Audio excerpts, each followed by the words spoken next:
Hola, bienvenidos a esta nueva edición de nuestro ciclo In Conversation With. Esta vez vamos a hablar de digitalización, vamos a hablar de transformación digital, de todos estos cambios que se nos han acelerado con la pandemia, y nos acompaña pues una eminencia en el campo de la inteligencia artificial. Nos acompaña Lorena Jaume Palasí. Hola, bienvenida. Hola. Muchas gracias. Vamos a tener una conversación sobre digitalización online, porque las otras normalmente son presenciales, pero nada más acorde con lo que vamos a tratar que tener que hacer esta conversación precisamente nosotros desde Barcelona y Lorena en las afueras de Berlín, que es donde ella está normalmente. Muchas gracias por aceptar esta invitación. Lorena Jaume Palasí es directora ejecutiva de la Ethical Tech Society y fue también fundadora de una organización que se llama Algorithm Watch, que tiene sede en Berlín y que ya nos dice mucho de cuál es su especialidad, de esta conjunción de derechos y de tecnología en la que ella se ha especializado. Es una experta en filosofía del derecho y, de hecho, su trabajo se centra precisamente en la ética de la automatización y de la digitalización. Con ella hablaremos entonces de la gobernanza de Internet, hablaremos de Big Data, hablaremos de la ética de todos estos cambios tecnológicos que se nos han acelerado con la pandemia, y hablaremos un poco de hacia dónde va esta sociedad digitalizada que tenemos en construcción. Así que, Lorena, muchas gracias. Gracias por la invitación. La pandemia nos ha digitalizado, digamos, nuestra realidad más próxima, nos ha hecho mucho más conscientes también de las vulnerabilidades que conlleva esta digitalización. Hemos hablado estos últimos meses de brechas digitales, de la capacidad expansiva de la desinformación, sobre todo la desinformación que afecta a temas de salud, pero también de la pérdida de privacidad.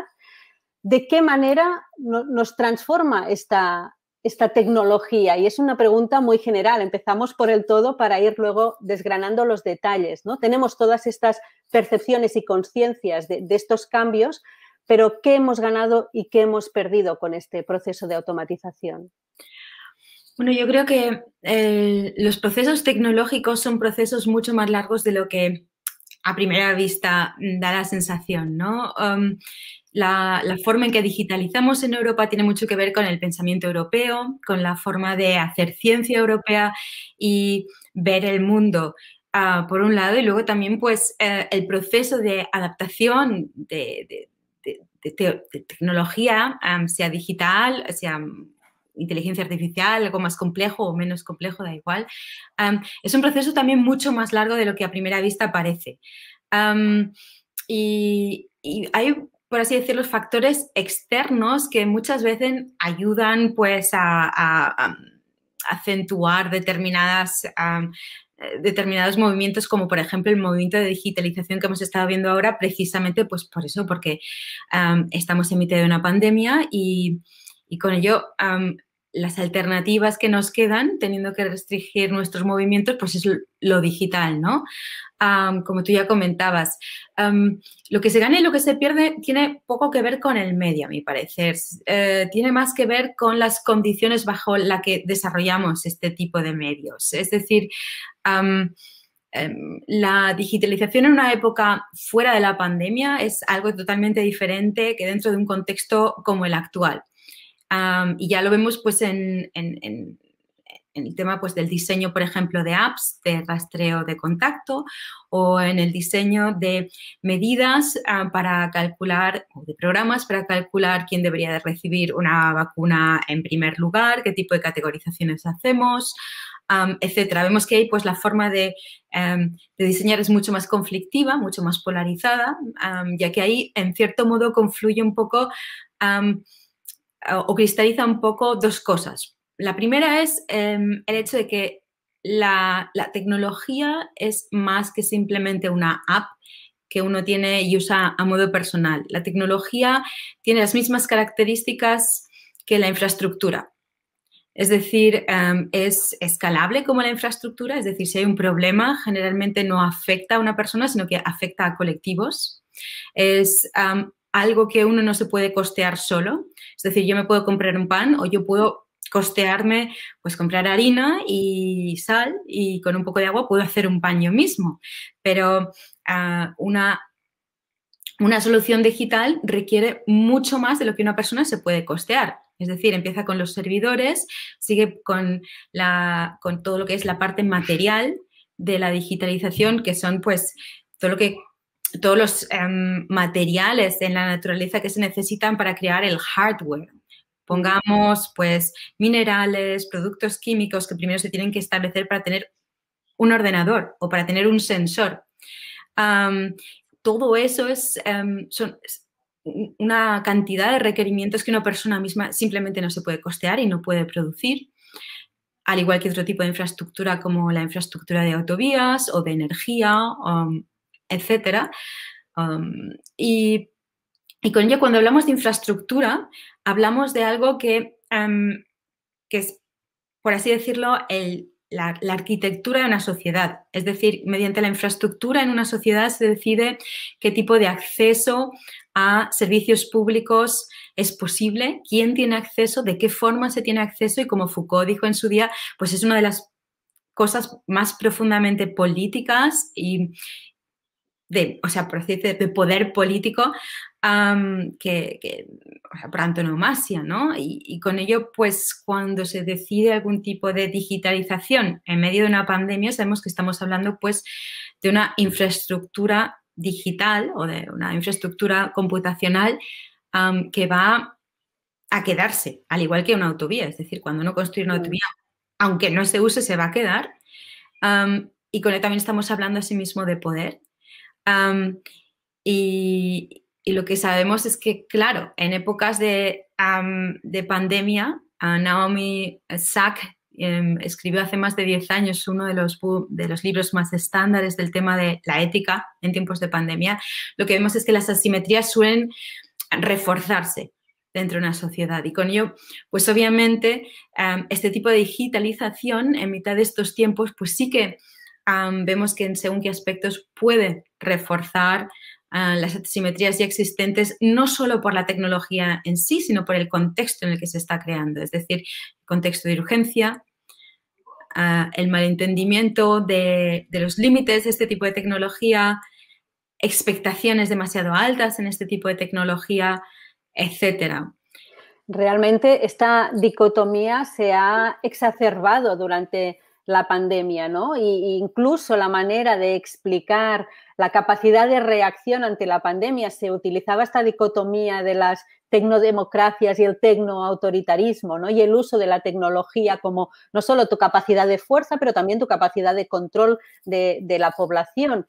Y a la vez es muy interesante este punto de que al final nos hemos lanzado a la digitalización en un escenario de emergencia y, por tanto, ya eso presupone un uso determinado de la tecnología, ¿no? Y aquí viene esta sensación de vulnerabilidad que ha aumentado precisamente en plena pandemia. Pero aprovecho entonces para hacer una parada en este punto, ¿no? Porque hablamos de esta dicotomía democracia, tecnoautoritarismo, como si fuesen dos polos opuestos, uno bueno y otro malo, ¿no? Muchas veces, y quizá también fruto de la emergencia, ¿no? Se pierde un criticismo, ¿no? Se toma una posición acrítica porque hay una tecnología buena y una tecnología mala, pero a la vez esta idea de la tecnodemocracia también tiene sus debilidades propias, ¿no? Y aquí está el capitalismo de plataforma o el capitalismo de vigilancia, por ejemplo, cómo la tecnología también en países democráticos también puede suponer una pérdida de derechos y una pérdida de control o de soberanía por parte del individuo, ¿no? Del usuario. Yo creo que, en cierto modo, lo que vemos es que con la tecnología que tenemos está confluyendo algo que ya se manifiesta dentro del concepto democrático desde el pensamiento. Si empezamos por Descartes, Avicena, la idea de no solo de cómo se hace ciencia, qué es la racionalidad, cómo creamos procesos racionales y con ello cómo conseguimos implementar esos procesos en la sociedad, por un lado, y luego, por otro, pues la vertiente normativa de esa idea de cómo creamos un mundo basado en la racionalidad, que sea guiado por leyes neutrales, que sea guiado por ciencia objetiva. Y bueno, eso confluye por un lado en la forma en que tenemos de hacer leyes en el continente europeo y por otro también confluye pues, en la forma que tenemos de, por un lado, pensar que podemos, mediante la tecnología, externalizar o delegar la racionalidad a máquinas. Es uno de los primeros intentos que hace Leibniz con su máquina de cálculo, es precisamente intentar externalizar la racionalidad de cálculo a una máquina y por otro lado también es por así decirlo, la matematización de la tecnologización de todo lo que es la creación de ciencia y de todo lo que son procesos. Es decir, yo lo llamo un poco a esto el pensamiento mecanicista. En Europa nos hemos acostumbrado a hacer ciencia, pero también a crear sistemas de regimiento que se caracterizan, a grosso modo, esto es una generalización, y ahora no, hay que mirarlo un poco con un poco más de nuanza, pero dentro de esta conversación de 40 minutos, pues a grosso modo sí que se puede decir que hay como 3 características que que son atributos de las democracias actuales. Por un lado es ese ímpetu esencialista, es decir, por un lado se intenta primero definir qué es el ser humano y en base a ello se decide crear pues una serie de reglas democráticas en la que la sociedad se puede regir de forma legítima. Por otro lado, tenemos ese atributo de la neutralidad, es decir, el pensar que la posición desde la que uno crea leyes puede ser retraída de toda idea y con ello... Voy a hacer aquí una pausa para aprovechar para preguntar precisamente esta idea de la neutralidad en la legislación, porque me parece un poco naif, ¿no? Sí. Las leyes no son neutrales, de hecho. No. Y uno de los grandes problemas de cómo se está haciendo este proceso de automatización es precisamente que podemos automatizar las desigualdades que ya tenemos en el mundo no digital, si el proceso de automatización no se hace bien, ¿no? Sí, obviamente. O sea, lo que a mí me resulta más irónico en el debate que tenemos hoy en día sobre el tema de la regulación algorítmica es precisamente que el hecho de que tanto las leyes como el pensamiento algorítmico tienen un mismo origen. Y se basan precisamente en esa idea de que, bueno, la posición que uno asume como científico o como persona, como intelectual a la hora de elaborar una ley, sea una ley de la física, de la ciencia, sea una ley matemática, sea una ley a nivel normativo, de derecho o ética, puede ser neutral, que no es necesario definir el punto de partida de una persona. Y bueno, sabemos que eso hoy en día pues es una posición altamente patriarcal que ha sido criticada ampliamente y profusamente tanto por la filosofía feminista como por la filosofía de grupos marginalizados, o sea, científicos provenientes de grupos marginalizados que hacen estudios de colonialistas, etcétera, en la que obviamente pues sí que se demuestra que es un factor extremadamente importante la posición desde la que uno habla. Es decir, no se puede ocultar que cada uno es uno mismo con sus circunstancias y que el mundo de presuposiciones que uno lleva consigo a la hora de crear reglas hace muy difícil crear reglas que definan lo que es el ser humano de tal forma, y ese es el tercer atributo del que quería hablar, de tal forma que se puedan aplicar de forma global. Es decir, tanto en el campo algorítmico como en el campo regulativo, lo que vemos es que tendemos a crear en base a ideas esencialistas de lo que es el ser humano, tendemos a crear reglas que tienen una aspiración de carácter global y que postulan ser neutrales. Y esas tres características las vemos tanto en el mundo algorítmico como en el mundo regulativo, y es un problema fundamental, porque obviamente no es necesario decir lo que es el ser humano para explicar qué es lo que se puede y lo que no se puede hacer, por un lado. Y luego, por otro, el intentar captar la ambivalencia y la ambigüedad y la complejidad de un ser humano en base a categorías es prácticamente imposible. Sí, pero a la vez la tecnología está evolucionando de manera distinta en regiones distintas, por decirlo de alguna manera, o al menos la voluntad de legislar esta tecnología evoluciona de maneras distintas, ¿no? O sea que quizás, no sé si tenemos que explicar lo que es el ser humano, pero si preguntamos qué es Internet, probablemente recibiremos cada vez más respuestas no siempre concordantes. Si pensamos en la visión que tiene la Unión Europea de Internet o los límites, por ejemplo, en el uso de las redes sociales, la visión Silicon Valley o el Internet en Rusia y China, pues ya no estamos hablando de una idea de Internet abierto, global, como se le veía, ¿no?, en sus inicios, como esta oportunidad de globalizar toda esta circulación de información. Esto ya ha cambiado, ya se ha modificado, ¿no? Ha ido evolucionando de manera distinta. Por tanto,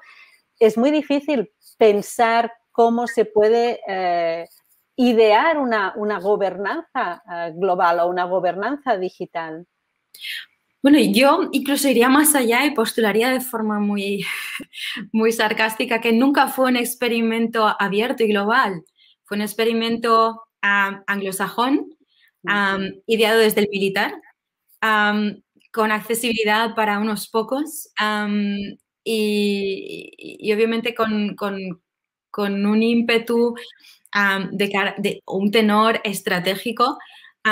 Y esa narrativa pues suena para los privilegiados que vivimos en el norte, que tenemos la infraestructura para poder utilizar este tipo de tecnología y que somos capaces de entender y hablar el inglés, pues no es un problema.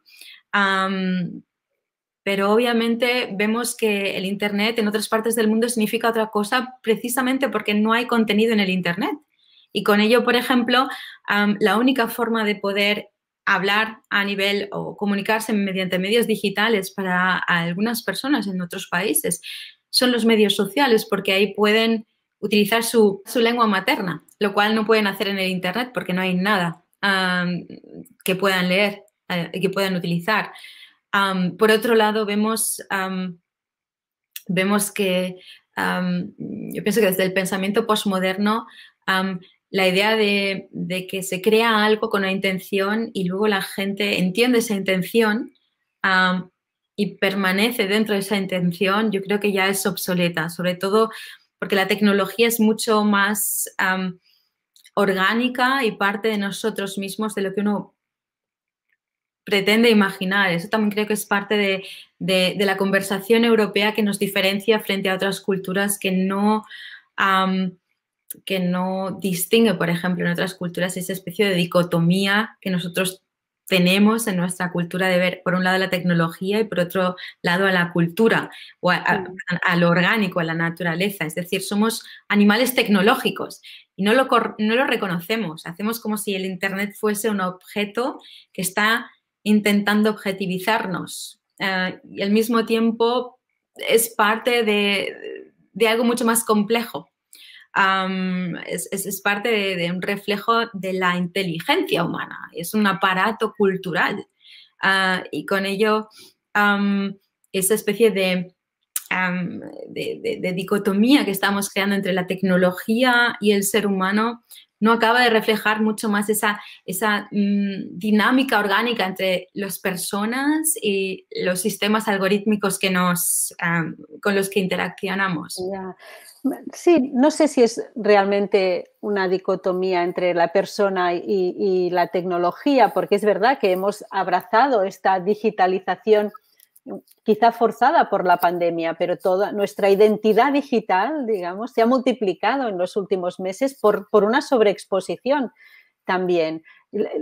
Así que no sé si lo hemos hecho desde la desconfianza o desde la ignorancia. Lo que no sé es si lo que nos falta es una mayor conciencia de las implicaciones como individuos que tiene esta digitalización o esta identidad digital, ¿no? Por ejemplo, ¿cómo podemos tener o quién nos garantiza? Porque hablamos muchísimo de algoritmos, hablamos de los datos, de nuestros datos. ¿De qué manera se nos puede garantizar o quién nos garantiza? Porque no sé si alguien nos lo garantiza hoy en día, digamos, que este uso de datos, este uso de los algoritmos para utilizar nuestros parámetros, digamos, o para decidir por nosotros, se hace acorde pues a un respeto a los derechos o desde la transparencia o teniendo en cuenta pues mi contexto individual, quién soy, más allá de lo que me gusta y cómo pueden llegar a mí, ¿no? Bueno, yo creo que dos aspectos totalmente diferentes. Uno es la adaptación a la tecnología. A nivel digital tenemos diferentes generaciones que han entrado en el terreno digital a diferentes edades y la generación que en el 2000 entró en el Internet, por así decirlo, los niños que se criaron en el 2000 con el Internet son ahora inmigrantes digitales, porque han pasado 20 años y se están utilizando este tipo de tecnologías que la gente joven está utilizando, que esos 20 añeros tal vez ya no utilizarán porque es una tecnología que tal vez usan pues los quinceañeros. Es decir, ahí siempre es un proceso orgánico y también dialéctico que vamos a necesitar pues seguir, readaptar y seguir pues entendiendo que no hay un punto en el que se puede decir alguien ha entendido perfectamente este tipo de tecnología porque va evolucionando, por un lado. Por otro lado, también se tiene que considerar que no hemos clarificado en cierto modo dentro de este debate es lo que realmente se necesita saber como usuario. Cuando se introdujeron los coches en las ciudades, fue un problema tecnológico enorme. Fue un problema tecnológico enorme porque no había reglas de tráfico, con lo cual había niños de 7 años conduciendo camiones de un lado para otro, porque tampoco había leyes de protección laboral. Luego había caballos al mismo tiempo pululando las calles, que los coches y se asustaban de vez en cuando, entraban en pánico o se morían en mitad de la calle y uno pues tenía que en cierto modo hacer una gincana para poder ir de un lado a otro para no atropellar a un animal o no atropellar a una persona. Y asimismo, también a nivel neurobiológico, las personas necesitan 8 años a nivel neurológico y a nivel en su sistema nervioso para adaptar su visión, para entender cómo focalizar, para entender y para calcular la rapidez con la que me debo mover, si veo que hay un objeto que va hacia mí, etc. Cuando se introdujeron los coches, los niños no tuvieron ningún problema a nivel biológico para adaptarse, pero la gente mayor no podía calcular la distancia y la velocidad con la que podían permitirse cruzar la calle o no. Es decir, había problemas a diferentes niveles y diferentes dimensiones y esto es lo que vamos a ver también aquí. Lo que sí que es interesante es que en ese debate no se exigía de las personas que entendiesen cómo funciona el coche, sino que al final lo que se decidió es que, bueno, creamos reglas de tráfico y con ello eso es lo que las personas tienen que saber. Mientras que en este debate a veces tengo la sensación de que estamos demandando a las personas que vayan con una mochila, con un equipo de bioquímica para analizar en el supermercado cómo está el yogur o cómo no lo está. Y ahí es cuando el debate empieza a ponerse pues mucho más complicado, porque obviamente en el terreno de la comida, de la alimentación, ahí sí que sabemos, vale, esto es lo que necesita saber un ciudadano, este es su campo de elección y luego hay otras cosas que es algo que un experto tiene que decidir, tiene que evaluar, etcétera. Y dentro del campo de la digitalización, ahí todavía no está muy claro qué es lo que se necesita saber. Hay diferentes posiciones al respecto y yo creo sinceramente que todo lo que exija una transparencia que al fin y al cabo lo que acaba implicando a nivel factual es que la responsabilidad se transacciona mediante la transparencia al consumidor o al usuario, lo veo poco ético. simplemente porque no es factible por parte del usuario, simplemente porque algo sea transparente, poder decidir hasta qué punto él puede pues aceptar lo que se le está proponiendo o no.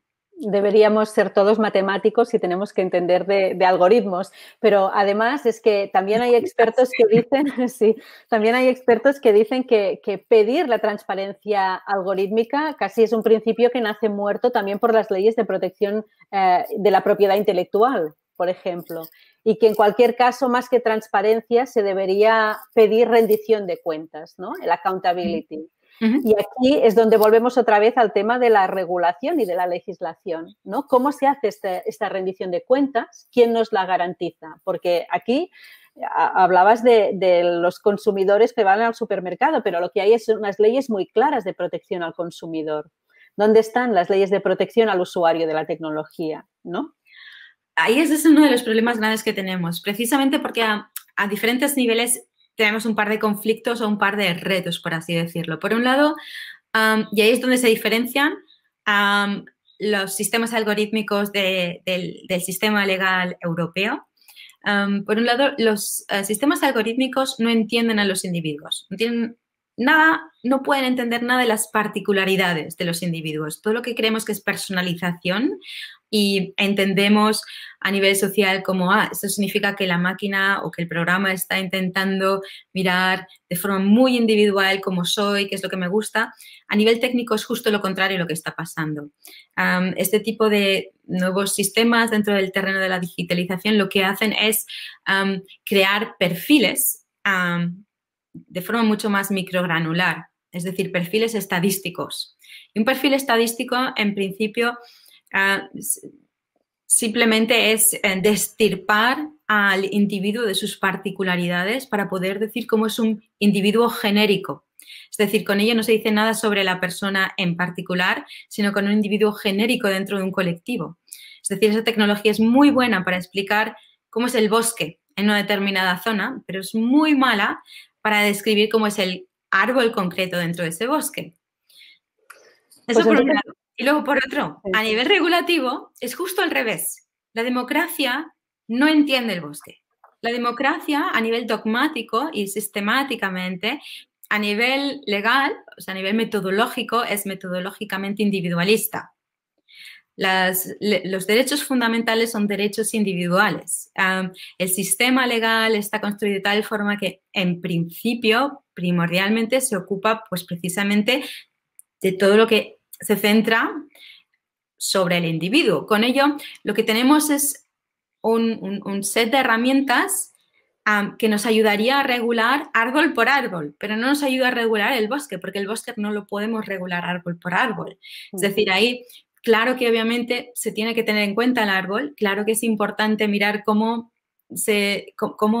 por así decirlo, los individuos son protegidos de todo lo que es la asimetría del colectivo y cómo un individuo tiene buena protección frente a decisiones que atañen al colectivo, pero por otro lado, también necesitamos entender qué tipo de mecánicas y metodologías son adecuadas para regular temas como lo que es el bien común y todo lo que es interés público. Y ahí es donde las democracias no han hecho mucho trabajo, tenemos deberes, porque ese es ese tipo de regulación que para este tipo de infraestructura tiene más sentido. Entonces, ¿cómo valoras, por ejemplo, los esfuerzos o las propuestas que ha hecho la Unión Europea a nivel de regulación? Primero, intentando, por ejemplo, responsabilizar a las plataformas tecnológicas de la difusión de contenido desinformativo, pero ahora, por ejemplo, con la actualización de la directiva de e-commerce, ¿no? Con la nueva propuesta de directiva de servicios digitales, ¿no? Esta voluntad de intentar poner límites, por ejemplo, al poder de las grandes plataformas tecnológicas, ¿no? Y de intentar hacerse un hueco por cuestiones económicas, sobre todo en el mercado de los datos. Yo creo que el problema que aquí tenemos es, en cierto modo, por un lado, seguimos dentro de un mecanismo bastante metodológicamente individualista. Es decir, con ello veo poco. Luego, por otro, lo que veo es un poco, en cierto modo, la versión normativa del solucionismo tecnológico al que estamos acusando a Silicon Valley. Porque por un lado decimos que no puede ser como hace Silicon Valley o como se achaca que hace Silicon Valley, que a decir verdad es algo que hemos exportado nosotros desde Europa, que se piense que para todo problema social, que generalmente suele ser pues como toda historia social, pues es complejo. Todos los problemas sociales son multifactoriales, tienen más de una causa, son la conjunción de diferentes problemas que cristalizan en determinados efectos, ¿no? Y el pensar que simplemente se crea una solución tecnológica y esa complejidad puede ser matematizada y resuelta, pues es digno de crítica, obviamente, pero el pensar que simplemente regulando el proceso tecnológico se puede a sí mismo con ello regular los conflictos sociales mediados por la tecnología es en cierto modo lo mismo. Y ahí creo que estamos llegando a un punto, a una especie de colisión, a nivel legal, a una especie de colisión. Por un lado, en la cultura romano-germánica, legal, la forma en que teníamos de regular era primero en determinar qué tipo de valor se quiere proteger a nivel legal. Entonces, teníamos pues derechos humanos, determinados valores que se consideraban dignos de proteger y en base a ellos se tomaban pues se formulaban determinadas reglas. Y eso implica que todo lo que es el derecho en nuestro continente europeo como cultura se puede ver como una casa. O sea, hay unas reglas de estática que deben ser observadas. Uno no puede derribar una pared porque tal vez esa pared es una de las más importantes y puede hacer que se nos desmorone la casa. Las reglas para renovar el baño son diferentes a las reglas para renovar el salón. Pues porque en el baño pues hay agua y electricidad y en el salón tal vez no. Y por eso pues vemos que, por ejemplo, en según qué situaciones, pues uno tiene que demostrar, o sea, en según qué sectores del derecho uno tiene que demostrar que no ha hecho nada negativo, nada malo. Por ejemplo, en el terreno de la discriminación uno tiene que probar como empresa que no ha discriminado a alguien, mientras que en otros terrenos es justo al contrario. A uno se le tiene que demostrar que ha cometido un crimen para que se le culpe. Es decir, ahí vemos que hay como asimetrías, o no asimetrías, vemos que hay diferencias en las técnicas regulatorias dependiendo de qué campo legal tenemos. Y estas diferencias regulatorias tienen el sentido de proveer más contexto. Y eso significa que cuando regulamos hay que mirar en todas las habitaciones bueno, no en todas, pero hay que mirar en la habitación de al lado para ver si va a haber algún tipo de colisión. ¿Y eso no está ocurriendo? Eso, lo que estamos haciendo ahora es justo lo contrario. Hemos cambiado ahí un poco de metodología. Y lo que se está haciendo mucho en Europa, en todo el terreno tecnológico, es que se regula el procesamiento de datos, se regula la gobernanza alrededor de los algoritmos, se regula el hardware y la firmware y con ello se regula, como diríamos, de forma más horizontal, porque ese tipo de regulación luego tiene que meterse en todas las habitaciones. Y entonces ahí hay que decidirse cómo queremos regular.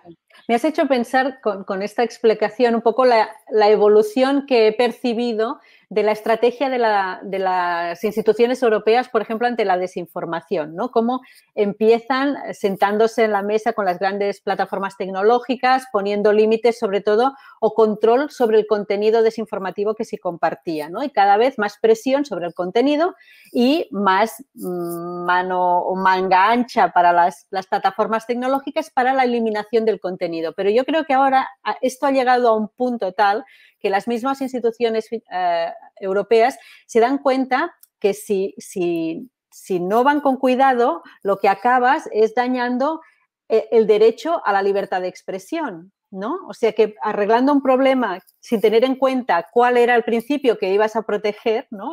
Supongo que es eso a lo que te refieres, y la misma retórica, el relato está cambiando en las instituciones, sacando el acento sobre el control del contenido y poniéndolo sobre las técnicas, las tácticas manipulativas o concertadas que hacen que haya una capacidad de difusión mucho mayor de ese contenido, pero Sí. no poniendo todo el acento, ¿no?, en el control.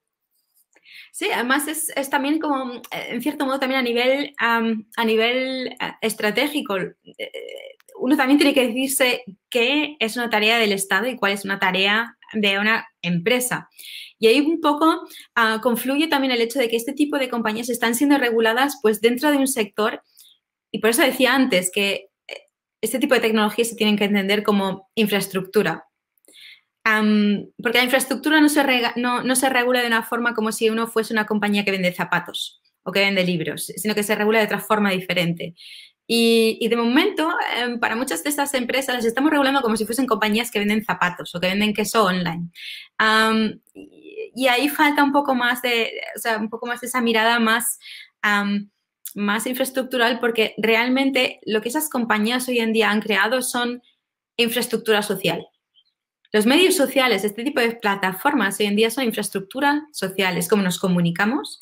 Y si un día nos fallan, tenemos un problema no solo a nivel interpersonal, sino también económico e incluso informacional, pues para estados. Bután funciona, o sea, el gobierno de Bután funciona con Google. Y otros gobiernos más también. Hay universidades que funcionan o que utilizan este tipo de plataformas y con ello pues estamos hablando de algo que es parte de todo lo que es la nueva infraestructura y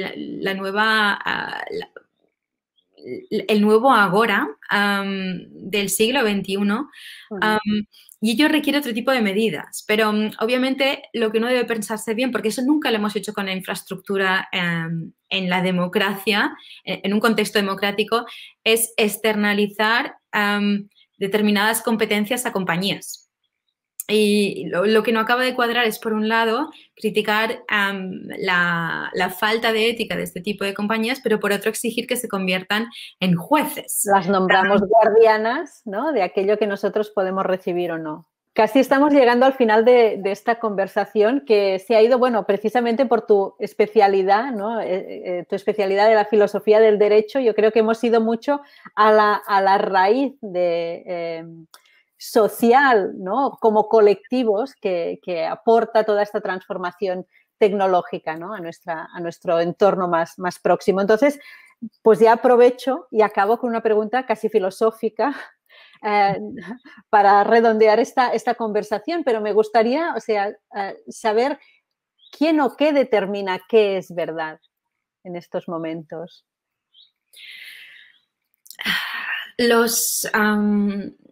Los historiadores y también los que estudian, o sea, los expertos en comunicación que han estado estudiando propaganda o sea, propaganda también no digital, es decir, la propaganda desde el siglo XVII, cuando se inicia como forma de cristianización. O sea, la propaganda es una invención de la Iglesia. Desde Julio César, cuando escribe La Guerra de las Galias, para dejar constancia de su propia versión, digamos. Sí, sí, pero a nivel sistemático, es decir, las técnicas, las ideas que se usaron después por otros movimientos, pues tienen su origen ahí como sistematización. Y lo que este tipo de científicos miden para entender el grado de penetración de la propaganda no es si cuánta gente busca su propia burbuja y cuánta, por así decirlo, cuánta confirmación están buscando en las teorías o en la posición que ellos postulan, sino lo que se mide es hasta qué punto esas personas son capaces de ver opiniones divergentes. Eso es lo que se mira. Y bueno, la teoría de todo lo que es el tema de la desinformación como movimiento político consta de diferentes aspectos, ¿no? Por un lado, lo que estamos viendo más y más es que cuando la dinámica de la desinformación no es una dinámica basada en el intercambio de hechos o de verdades, sino que es una dinámica altamente emocional y que apela a la identidad de una persona. Es decir, no se trata de entender la verdad en ese momento, sino que parece que se trata de entender la posición política y la lealtad a una determinada afiliación política, lo cual es otra cosa totalmente diferente que realmente entender qué es lo que ha pasado en un determinado contexto. No se trata de eso. Y ahí vemos, por ejemplo, los primeros estudios internos que han estado haciendo colegas con todo lo que es los fact-checkers de Facebook, que han estado trabajando pues, los últimos años para contrarrestar determinadas ideas y pues la propagación de determinadas teorías y conjuraciones, etc. Es que el confrontar a personas que están diseminando desinformación con este tipo de argumentos, lo que hace es radicalizarlas más, por un lado. Y por otro lado, lo que creo que también es a este nivel digno de recordar en lo que respecta al tema de la desinformación es que tanto a nivel legal como a nivel filosófico, la democracia, lo que mueve adelante la democracia no es la verdad, sino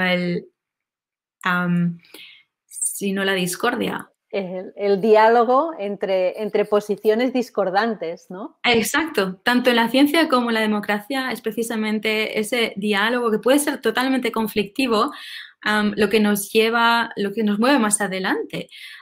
Y por ello las sociedades democráticas no intentan establecer quién postula la verdad en un determinado contexto, sino que han decidido crear el contexto en el que la pluralidad sea posible, la pluralidad de opinión, de información sea posible. Y ahí no solo para el argumento racional, al contrario, Hannah Arendt fue una de las más fervientes defensoras de permitir y de propulsar en la arena pública un diálogo que también vaya más allá de la racionalidad y que permita un intercambio emocional a nivel discursivo, precisamente porque la racionalidad tuvo un efecto extremadamente cruel en la época que ella sobrevivió, ¿no? Y precisamente porque esa emocionalidad puede, dentro de toda polarización también, pero permitir cosas como empatía y como solidaridad. Y muchas veces ese es el puente por el que se puede alcanzar más fácilmente a personas que se ven afiliadas a posiciones bastante polarizantes. Pues Lorena Jaume Palasí, ha sido un auténtico placer mantener esta conversación. Espero que otro día la podremos reproducir cara a cara en CIDOB. Nos quedamos, no sé si me quedo más segura y más tranquila de ver cuánto nos falta todavía y de si estamos o no tomando las decisiones correctas mientras esta realidad ya ha cambiado, ¿no? Ya nos está transformando y evoluciona a un ritmo en el que la sociedad y la legislación sin duda van por detrás.